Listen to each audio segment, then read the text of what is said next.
പാകിസ്ഥാൻ അനുകൂല മുദ്രാവാക്യം മുഴക്കിയെന്ന് ആരോപിച്ച് യുവാവിനെ ആൾക്കൂട്ടം മർദ്ദിച്ചു കൊലപ്പെടുത്തി.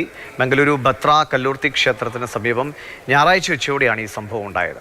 ക്രിക്കറ്റ് മത്സരത്തിനിടെ യുവാവ് പാകിസ്ഥാൻ സിന്ദാബാദ് വിളിച്ചുവെന്ന് ആരോപിച്ചാണ് ആക്രമണം ഉണ്ടായത്. KB ശ്രീധരനാണ് വിവരങ്ങളുമായി നമുക്കൊപ്പം ചേരുന്നത്. ശ്രീധരൻ, എന്താണ് ഈ സംഭവം? ഈ പോലീസിന്റെ ഭാഗത്തു നിന്ന് ലഭിക്കുന്ന വിവരങ്ങൾ എന്താണ്?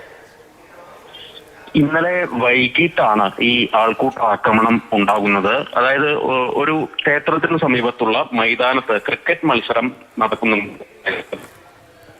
അതായത് ആ പ്രദേശത്തുള്ള ആളല്ല എന്നാണ് മനസ്സിലാക്കുന്നത്.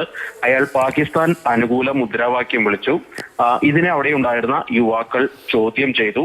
തുടർന്ന് അതൊരു വലിയ തർക്കത്തിലേക്കും കയ്യാങ്കളിയിലേക്കും ആൾക്കൂട്ട ആക്രമണത്തിലേക്കും ഒക്കെ പോയി. ഏതായാലും അയാൾ അവിടെ വെച്ച് തന്നെ മരിച്ചു എന്നുള്ളതാണ്. ആശുപത്രിയിൽ എത്തിയപ്പോഴേക്കും മരിച്ചു. പോലീസ് അറിഞ്ഞ വിവരം എത്തിയപ്പോഴേക്കും ഈ ആളുകളെല്ലാം തന്നെ അവിടുന്ന് രക്ഷപ്പെട്ടിരുന്നു. തുടർന്ന് പോലീസ് നടത്തിയ അന്വേഷണത്തിലാണ് 15 പേരെ പോലീസ് പിടികൂടിയത്. ഏതായാലും ഇവരെ കൂടുതൽ ചോദ്യം ചെയ്തു വരികയാണ്. ഈ മരിച്ച ആളെ തിരിച്ചറിയുന്നതിന് വേണ്ടിയുള്ള ശ്രമങ്ങളും പുരോഗമിക്കുന്നുണ്ട്. എന്തിന്റെ പേരിലായാലും ഇത്തരത്തിലുള്ള ആൾക്കൂട്ട ആക്രമണങ്ങളെ ശക്തമായിട്ട് അപലപിക്കേണ്ടതാണ് സർക്കാർ. അതുപോലെ തന്നെ ആഭ്യന്തരമന്ത്രി തന്നെ ഇക്കാര്യത്തിൽ കുറ്റമറ്റ അന്വേഷണം ഉണ്ടാകും എന്നുള്ള വിവരമൊക്കെ അറിയിക്കുന്നുണ്ട്.